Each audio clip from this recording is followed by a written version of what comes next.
선한 양심을 저버리는 것은 도덕적 재앙의 전조입니다. 이 말은 존 파이퍼 목사님의 말씀입니다. 요즘 넷플릭스에 나는 신이다, 신이 배신한 사람들이라는 프로가 나왔습니다. JMS 정명석, 오대양 사건 박순자, 아가동산 김기순, 만민중앙교회 이재록 등이 나옵니다.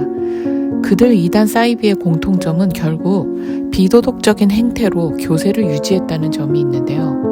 존 파이퍼 목사님 말처럼 그런 도덕적 재앙이 있기 전 선한 양심을 저버리는 전조 과정이 있었죠. 그들은 모두 한패가 되어 비도덕을 용인하고 피해자가 가해자가 되어 범죄의 공범들이 되었습니다. 명분을 위해 양심을 저버릴 때 바로 그것이 시작입니다. Q교회의 선한 양심을 저버린 행위는 목사에 대한 충성, 그 자체를 말하는 게 아니에요. 목사에 대한 충성, 의리를 지켰다는 것이 비양심적인 일이라 할 수는 없죠. 그러나 그것을 위해 행한 일들, 거짓을 말하고 피해자를 무시하고 무고한 사람을 모함하고 엄연한 범죄를 범죄가 아니라고 거꾸로 말하는 그런 것은 비양심적이고 비도덕적인 행위입니다. 그럼 그 두 개가 부딪힐 때는 어떻게 해야 할까요?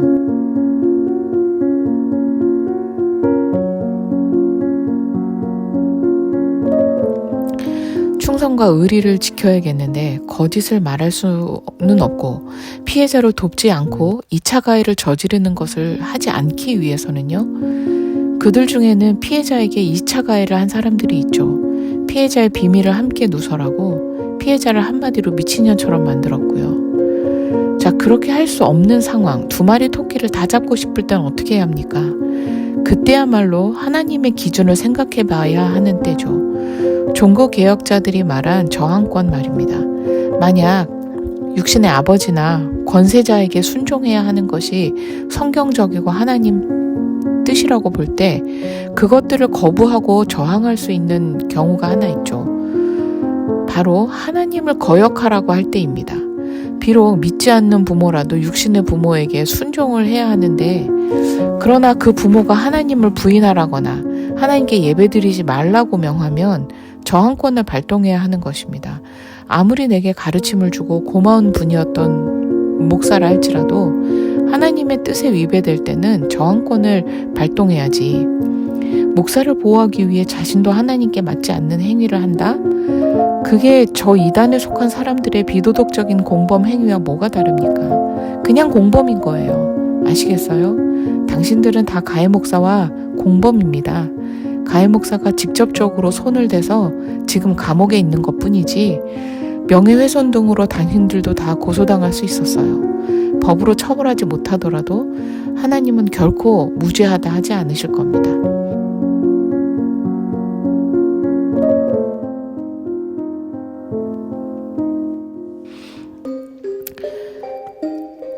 그리고 그들은 지금도 거짓을 말하고 있습니다. 그들은 설교를 통해 가해 목사가 범죄한 것이 아니라 핍박을 받고 있다, 무고하게.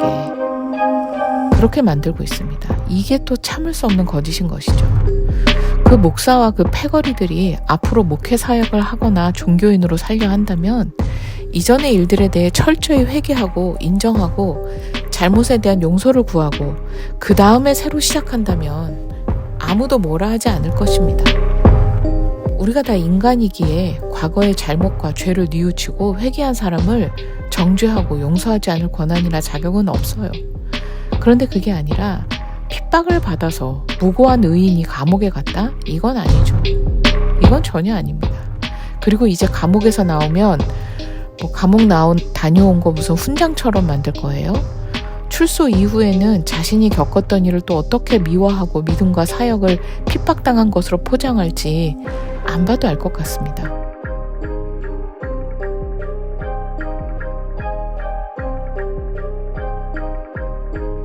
그래서 공청회 녹음 파일과 피해자 증언을 공개할 예정입니다. 이 기록이 남아서 그 누구도 말을 만들어내고 사실을 부인하고 거짓으로 포장하지 못하게 하고자 합니다. 그때 그 녹음본을 들어보시면 어떤 일이었는지 정확히 알 것입니다. 한 가지 안타까운 것은 공청회 때 사람들이 많이 있고 여러 사람들이 있고 역공당할 것이 두려워서 피해자는 가감없이 적나라하게 얘기하지를 못했습니다. 애둘러 표현하고 점잖게 표현하려 애썼습니다. 그러나 3자 대면으로 당사자들이 있었던 바로 그 공간에서 피해자가 어떻게 무엇을 얘기했고 목사는 어떻게 반응했는지만 봐도 알 것입니다. 이것들은 절대 밖으로 유출하지 않았던 파일들입니다. 이걸 들어본 사람들은 현장에 있었던 사람들 외에는 검사, 판사밖에 없습니다. 공청회 때 녹음한 파일 말고 피해자 진술 녹음 따로 한 파일은 피해자 보호를 위해서 외부로 유출이 안 되었던 것입니다. 제가 파일 형태로 외부 유출한 것은 검사가 증거 요구할 때 그때 한 번밖에 없습니다. 그러나 이것도 나중에 필요하면 목소리 변조해서 공개할까 합니다.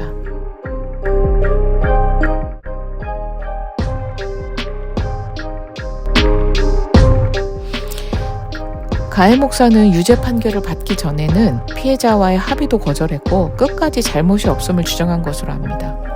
앞서 말한 이단의 괴수들, 그들의 현재 근황에 대해서 아시나요? 정명석은 감옥에 있지만 계속해서 방송금지 가처분이랄지 이런 것을 끊임없이 내고 있는 상황이고 교회가 계속 운영이 되고 있습니다. 아가동산 김기수는 56억의 벌금을 현금으로 내고 하루 만에 나와서 현재 더 이상 교주 노릇은 안 하지만 그동안 재산을 갈취해서 신나라 레코드 등 벌려놓은 사업으로 그냥저냥 잘 먹고 잘 살고 있다고 해요. 이재록은 감옥에 있지만 그 자녀들이 대리교주 노릇을 하고 있다고 하고요. 통일교처럼요.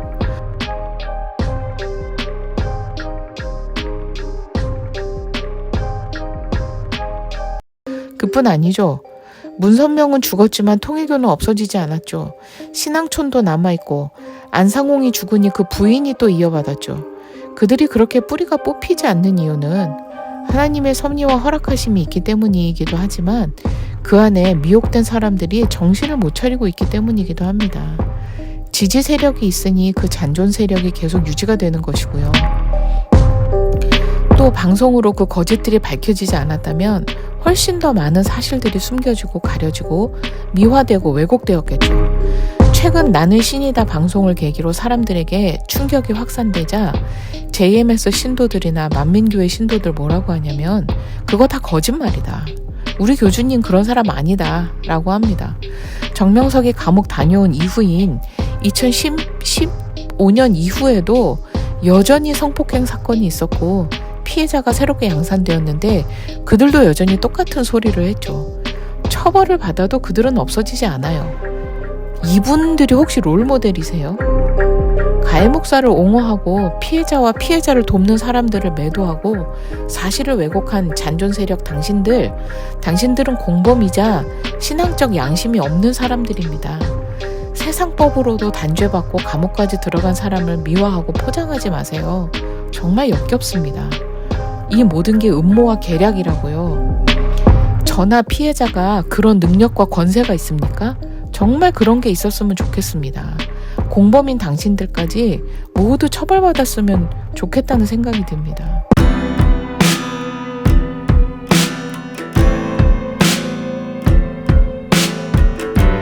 가해 목사와 옹호자들은 잘못에 대한 진정한 의미의 회개와 사과가 있어야 합니다. 그게 있은 이후에는 아무도 당신들을 정죄하지 않을 것입니다.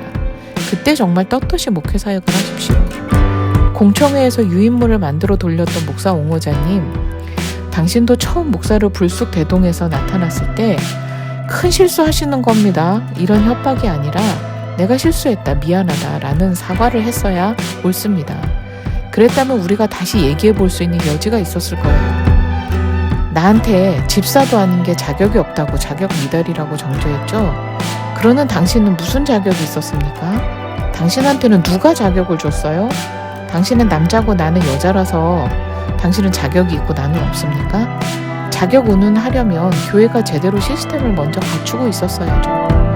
집사를 뽑은 적도 없는데 집사가 아니라고 자격이 없다니 무슨 말도 안 되는 소리예요. 당신보다 신앙생활도 오래 했고 나이도 많은 선배들의 조언은 다 무시하고 홍위병처럼 앞에서 날뛴 게 누굽니까? 도대체 무엇을 위한 거였죠? 당신은 정명석과 이재록 옆에서 피해자들을 착취하고 그들의 범행을 도운 그 공범들과 다를 바가 없습니다. 메이플은 자신도 성폭행을 당했으면서 다른 여자들 성폭행하는 것을 도왔죠. 나건이 엄마는 자기 손으로 나건이가 죽도록 도왔습니다. 당신은 당신 부인이 성기 관련 질환이 있거나 하는 상황이 있다면 목사가 그런 성기 안수를 해도 괜찮다고 말했죠. 당신이 그들과 다른 게 뭡니까? 당신이 뭔데 사람인 목사가 부인에게 그런 짓을 해도 괜찮다고 합니까? 당신 신앙이나 잘 돌아보십시오. 과연 성경적이고 개혁주의적인 신앙이 맞는지, 인격적이고 사랑으로 한 말이 맞는지.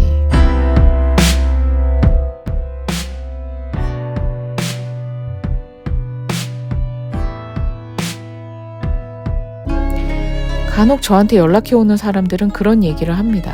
한때는 참 고마웠고 많이 배웠고 그래서 그분을 많이 아꼈고 사랑했고 당시에 그런 감정들과 상황은 거짓이 아니었다고 말입니다. 아마 남은 분들도 그런 마음으로 충성을 바치고 있는 분들도 많겠죠. 그런데 말입니다. 정명석은 수많은 예언을 하였던 사람입니다. 99년에는 자신이 큰 고초를 당한다는 말까지도 했었고 그 말이 또 사실이 되자 사람들이 또 떠나지 않는 계기가 되었습니다. 이재록은 어떤가요? 수많은 병고침을 실제로 행했던 사람입니다. 물론 그 영상 제작될 때 전수조사나 역학조사가 이루어졌다면 수많은 거짓이 밝혀졌을 것이지만 일단 그런 일들은 그들에게는 기정사실화되어 있었습니다. 그런 것들을 목도한다면 사람들은 자신의 경험을 부정하기 힘듭니다. 신비주의 교회에서 신앙적인 딜레마를 겪으면서도 사람들이 나오지 못하는 이유는 크게 두 가지인데 하나는 잘못된 영적 원리를 배워서 떠나는 게 더 틀리다 라는 결론을 내렸기 때문이고 두 번째는 자신의 경험한 바를 부정할 수 없기 때문입니다. 틀림없이 부정할 수 없는 신비적 경험들을 했고 그것이 다 사탄의 권능이라고 미혹이라고 그렇게 생각할 수는 없기 때문입니다. 과거에 어떤 일들을 경험했고 어떤 고마움을 느꼈고 하는 그런 경험보다 중요한 것은 지금 그 사람이 그때의 그 사람이냐 같은 사람이냐라는 겁니다. 처음부터 우리가 감지했고 또 이해의 영역으로 두었던 점이 바로 목사도 사람이기 때문에 연약하고 변질될 수도 있다라는 점이었습니다. 이해 가능한 부분이라는 겁니다. 그렇다면 그 이해에 대한 반응은 인정과 회개와 돌이킴이어야 합니다.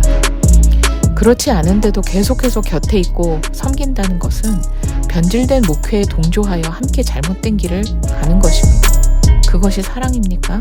충성입니까? 그것이 하나님에 대해 바른 선택인가요? 회개도 않고 잘못을 인정하지도 않는 목회자에게 계속 배우는 것이 하나님이 원하시는 것이라고 생각하시나요? 아니면 잘못된 걸 알면서도 못 떠나겠는 어떤 영적인 원리를 생각하고 계신가요? 그렇다면 잘못된 것을 배우신 겁니다. 제가 어떤 분께 잘못된 거 알면서 왜 계속 있느냐고 여쭤봤더니 잘못된 건 알지만 이분이 정말 하나님이 선택하신 목회자면 어떡하냐는 겁니다. 자, 그런 건 전혀 성경적이지 않아요. 하나님은 사울을 선택했다가 버리셨습니다. 사울이 돌이키지 않았기 때문입니다. 사울은 끝까지 바른 길로 돌아오지 않았고 10년도 넘게 다윗을 추적하며 살해하려고 했습니다. 그 긴 시간을 악신에 시달리며 지옥같이 보낸 것입니다.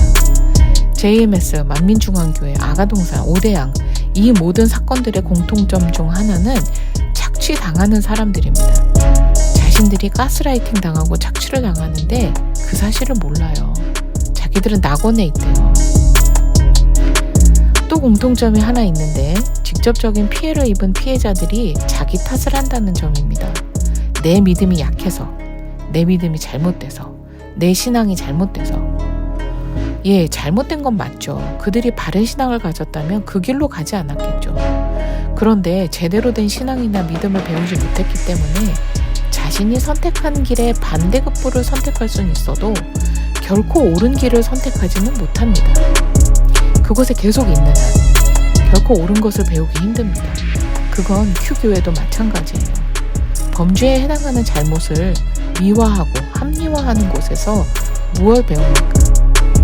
아마 공급받는 것 없이 그저 헌신이라 미명하는 하나님은 원하지도 않는 자신을 학대하는 신앙생활을 하면서 그게 신앙생활인 줄 알고 사시는 분들이 되고야 말 것입니다. 이거는 저도 그 교회를 다녔기 때문에 단언할 수 있는 거예요. 거기에는요, 올바른 생명이 없습니다. 회개와 깨달음이 없는 이상 신앙은 결코 성장할 수 없습니다. 그 목사와 상담하고 교회로 옮기신 분들 많죠. 어떻게 해야 할지 몰랐을 때 큰 도움이 되었을 것입니다. 저도 그 교회를 갈 때 목사와 상담을 했었습니다. 다니던 교회에서 심적으로 많이 힘든 상태였고 억울한 일들도 있었고 교회로 옮겨야겠는데 옮기고 싶은데 교회로 옮기는 거는 좀 범죄처럼 느껴지던 그런 마음 상태였었죠. 목사와 상담을 하자 듣고 싶은 말을 해주더군요. 이것은 어떻게 보면 일종의 상담 노하우입니다. 직원직설을 원하지 않는 내담자들도 많아요. 저는 사실 직원직설을 원했습니다. 중요한 건 진리를 따르는 일이기 때문입니다. 그러나 냉정하게 생각해 보건대 목사가 해주는 말이 직원직설이라 믿고 싶었는지도 모릅니다. 워낙에 바른 말하는 분이라 생각을 했고 상담할 때 사람의 낯을 봐서 듣고 싶은 말을 해주지는 않을 것이라 기대했기 때문입니다. 그러나 많은 목사님들이 상담의 노하우에 대해서 이야기하십니다. 그런 식으로 상담해 주시는 분들이 많아요. 사실 진실을 직시하고 진리를 따르도록 하는 데는 짧은 시간 상담으로 되지 않는 때가 많고 내담자의 신앙 상태에 따라 그 조언의 수용 여부도 달라집니다. 즉 목사님의 문제가 아닌 내담자의 문제 때문에 위험한 직원직설을 피하는 분들이 많습니다. 그리고 듣고 싶은 말을 해주는 상담은 어렵지 않습니다. 그리고 효과도 좋아요. 많은 교인들이 목사님이 가이드를 해주길 바라고 있고 하라는 대로 하는 경우가 많기 때문입니다. 나의 신앙 고민이 특별하고 아무나 쉽게 해줄 수 없다고 생각할수록 더 그렇습니다. 이렇게 말하는 이유는 그렇게 상담한 분들이 실제 그 교회에 와서 신앙생활을 할 때 또 상담할 때와는 다른 말을 하는 경우를 보고 경험했기 때문입니다. 즉 쉬운 상담을 하고 사람을 오게 만드는 것뿐 진짜 직원직설도 아니고 남은 문제들이 교회에 와서 해결되는 것도 아닌데도 이 교회에 와야 소망이 있다는 식의 결론을 내게 만들어서 오게 하는 것이죠. 한국교회의 비참한 현실, 즉 제대로 가르치지도 않고 목사와 장로 등 직분자부터 올바른 성경적 지식과 바른 신앙을 갖고 있지 않기 때문에 초신자들부터 바르게 인도하거나 갈급한 헌신된 사람들의 신앙을 성장시켜주지 못하는 그런 교회가 너무 많아서 가해 목사가 목회하고자 했던 방향은 큰 줄기에서 봤을 때 오른편에 속했습니다. 신비주의나 세대주의 교회를 배격하고 개혁주의 칼빈주의로 노선을 정하고 설교를 하였죠. 그런데 결과적으로 아닌 걸 지적하고 비판과 비난하는 것했지만 내부적으로는 어땠느냐? 과연 바른 길로 가며 생명을 살리고 생명력이 있고 부흥이 일어나고 사람들의 신앙이 성장해 갔느냐? 이 점에 대해서는 저는 상당히 의문을 가질 수밖에 없습니다.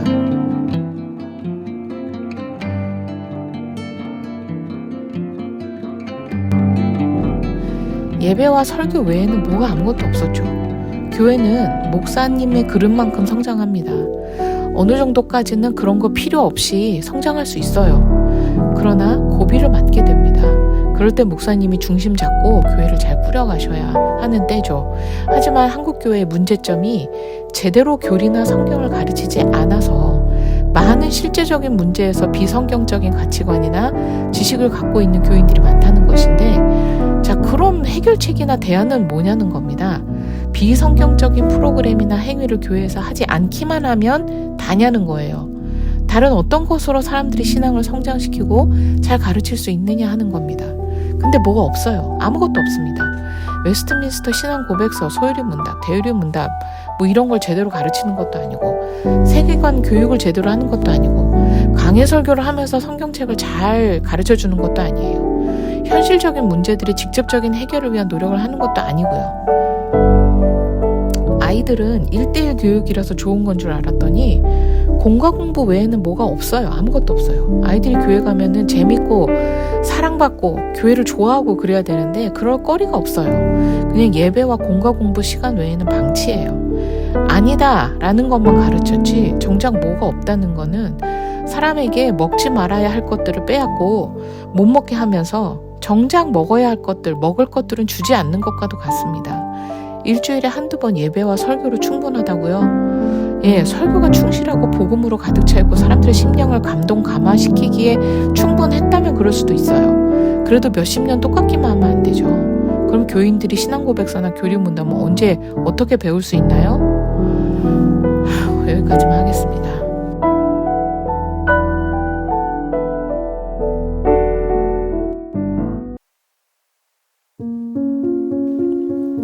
다음 편은 공청회 녹음 파일 올리겠습니다. 길어서 다 올리진 못하겠지만 피해자 가해자 음성 부분 위주로 목소리를 바꿔서 올리려고 합니다.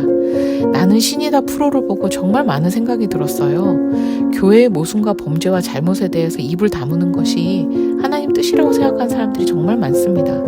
피해자나 엑소더스의 김도영 씨 같은 사람들을 돕지 않으면서 자신이 바른 선택을 했다고 혹은 지독하게 이기적인 선택을 어쩔 수 없었다고 합리화하는 비양심적인 교인들이 많죠. 시간이 지나면서 바른 길을 계속 찾는다면 아마 무엇이 잘못이었는지 보이실 겁니다. 이제라도 나와서 진실의 편에, 정의의 편에 서세요. 시편 15편은 하나님의 곁에 있을 수 있는 사람에 대해 이야기합니다. 여호와여, 주의 장막에 유할 자 누구 오며 주의 성산에 거할 자 누구 오니이까. 정직하게 행하며 공의를 일삼으며 그 마음에 진실을 말하며 그 혀로 참소치 아니하고 그 벗에게 행악지 아니하며 그 이웃을 회방치 아니하며 라고 말합니다. 핍박받는 의인이요? 무슨 의를 행하다 그 핍박을 당하셨습니까? 무슨 의를 행하셨길래 자기 손으로 여신도 음부에 성기 안수를 하시고 핍박을 받고 계세요? 사탄이 구원받은 신자의 의사에 반하여 그 손을 남의 성기에 올려놓을 수 있답니까? 책 많이 읽으시는 목사님, 토마스 보스톤, 어거스틴의 책 안 읽어보셨어요? 구원받은 신자의 죄는 다른 사람이나 다른 존재 때문이 아니라 자기 자신의 죄입니다. 옆에서 그런 말을 하며 아부하는 자들을 멀리 하십시오. 자기의 죄를 직시할 수도 없는 사람이 무슨 복음을 전해요? 그게 무슨 눈 가리고 아웅입니까? 죄를 지울 수는 있고 다른 사람이 그걸 이해를 할 수도 있으나 죄를 부정하고 거짓을 말하는 것과 그 죄를 자복하고 용서받는 것은 천지 차이입니다. 죄를 부정하고 거짓을 말함으로 다른 사람의 이해를 얻는 것은 결국 거짓에 기반한 모래성에 쌓은 집과 같을 뿐입니다. 마치겠습니다.